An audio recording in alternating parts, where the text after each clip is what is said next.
Hey folks, Nathan P. Butler here. This time we are continuing our content overview look at things from Final Girl. And this is kind of an oddball video, honestly. Before we dive into it, full disclosure, I am a playtester for Final Girl, starting with Series 3. And this here is a mixture of things, some of which were provided by Van Ryder Games, and some of which I just picked up on my own, either from them or eBay or wherever. So these are all kind of oddball items that don't fit within the scope of our next video, which is to look at all of Series 3. Within a Series 3 Kickstarter, they had some Series 2 Gruesome Death Books available. So those are actually from that newest Kickstarter, but it just makes sense to separate them out. We have a couple of convention-based items, and then we have a couple of oddball items available through the VRG website. So let's dive into what exactly we're looking at here, and I would briefly note that yes, I will be looking at these Series 2 alternate killer miniatures, but not quite yet. They had an equipment issue, which wound up delaying the release of them on the Van Ryder Games website. I had not ordered them through the Series 3 Kickstarter because I intended on getting them through the website prior to fulfillment, but that's all kind of been delayed. So once they are available again on the Van Ryder Games website, I will be picking them up so that I can show them to you in a video like this, but it'll just have to be a separate video later. So first, let's take a look at these large collector's versions of the miniatures that you can find on the Van Ryder Games website. I picked up these because I wanted to have them sort of on display. They come in these little cylinders, basically says Final Girl, gives the name of the killer, some information about them, the company logo, that's basically it. Usually has a little bit of a padding inside there, kind of the same material that you would use, say, for the foam blocks to hold cards. Just sit inside here, just has a little pop off top. But I took out the padding because I was just going to keep this nearby and store stuff in it because, again, I will be putting the actual mini or large mini, whatever you want to call it, onto a shelf. But the idea is, with Poltergeist and Hans, they have taken a miniature. So here's the original Poltergeist miniature from Series 1, the regular version, and created a large version that is a different color. So here we have the Poltergeist, essentially the same mini, but a large version of it.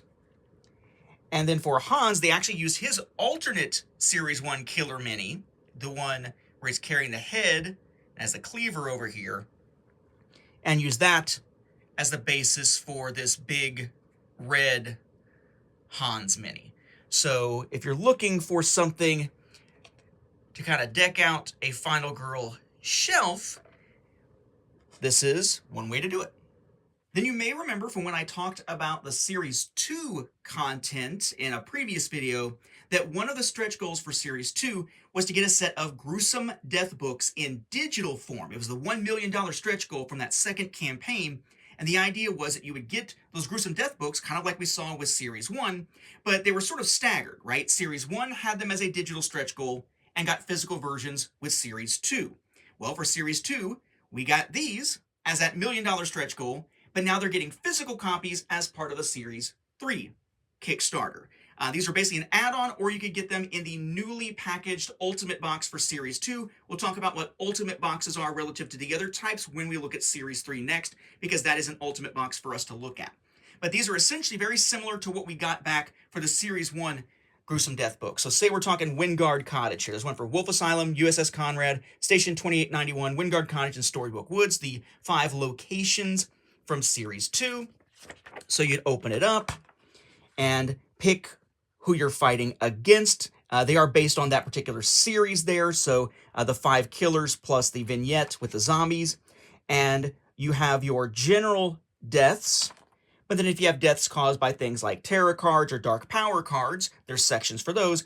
And basically what you're doing is when a victim dies, you go on there and you do a quick search of how they died in that little section and read the narrative text. It's just flavor for some more drama to the deaths of the victims.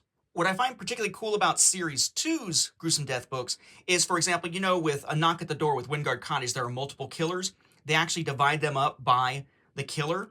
And when you've got the Evomorph, there's the adult and the other phases that it can go through. So it has them marked as like, are they killed by an adult? Are they killed by an ambush? Are they killed by a youngling or a hatchling? It all depends, but you can use the Gruesome Death Book either way.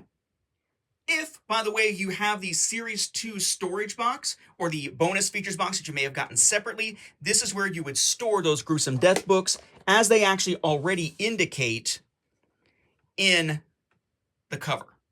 At the time, it just said coming soon. Then we have one new promo final girl. This is Jamie from Foster the Meeple, who also works with VRG. And this was actually a promo that was released initially at Gen Con 2024. And it is functionally identical to the same Jamie promo card that you can find in Series 3, except for what she's wearing. So because this is the convention one, it says I love cons, as in conventions. So we have her with 5 health. Those are her victim save rewards. Her ultimate ability, 2-star queen. When the final result of any horror roll is 2 stars, deal 1 damage to one enemy of your choice, does not have to be in your space. Partial successes converted to a success do not count for triggering this effect. And for each additional victim saved beyond these, move 1 space. So just an alternate version of Jamie. But again, if you have Series 3, you already have this promo just with a different shirt design. We'll see that they've done something similar with the Paula promo card to have another alternate version, so you're not having to hunt down the single promo card for that one either. And last but not least, we have a truly weird item here that's not really an official Final Girl product per se, but is too cool and too interesting for me not to show it. That is this. This is a so-called bleeding heart. So what is the bleeding heart? Basically, as they were going into convention season, Evan Derrick, one of the game's creators, decided kind of on his own to do something fun for those who might come up and talk about Final Girl. And he took basically these little, just square business cards and printed some of these little so-called bleeding hearts. For the sleeve here, it's just kind of a regular sleeve. I've cut the top off of it. But basically, the bleeding heart was just a little thing. It's kind of like a business card that they would give out.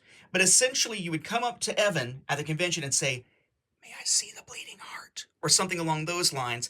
And you would get one of their special little business cards that he had made. So it's just kind of a nifty little thing here, kind of as a business card, but it is functional, which is really cool. I wanted to show it. It says, the bleeding heart. You have found the bleeding heart. During a game of Final Girl, if you flip your black final health token and it is blank, treat it as if it had a single heart. This card is good for only a single use, Van Ryder game. So basically, not just like the Desperation die, where you can roll it once. This is, you can ever only use it once if you use it as intended.